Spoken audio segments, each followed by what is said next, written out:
A retired deputy was reportedly shot and killed, and now his son is in custody. A retired Kentucky Reserve deputy was found deceased on Wednesday, March 12th. He was reportedly found with a GSW early Wednesday morning, and his son is now in custody, but reportedly he is yet to be charged with his father's murder. So 65-year-old John McQuillan worked with the Jefferson County Sheriff's Office for 10 years, or more than 10 years. It was said he retired in 2021. It was said a few hours after his body was found, Louisville Metro Police arrested his son, 43-year-old Brandon McQuillan. Police were saying that he was in the area of the homicide investigation and he had an AR-15 in his possession. Brandon has now been charged with felon in possession of a firearm, as well as violating an emergency protective order or domestic violence order. The arrest citation specifically identifies him as John's son, but it doesn't really say if his arrest is in connection to his father's murder, but I think we can put two and two together. According to court records, John, the father, was granted an emergency protection order against his son Brandon in 2018. But it was said last year Brandon took out an EPO, emergency protection order, against his dad, but it's not really known why.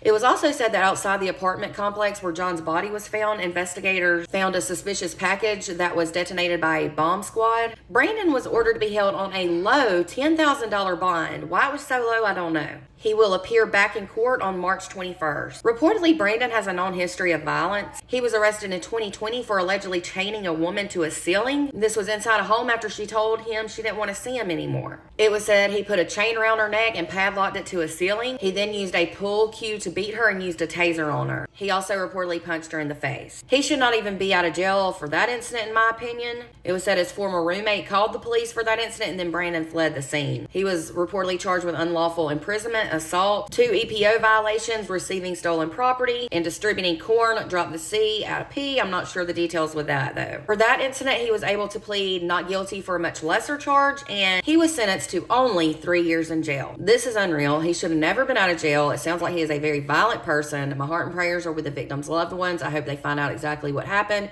so that justice can be served. For more true crime, make sure to follow, and if you're on YouTube, be sure to subscribe.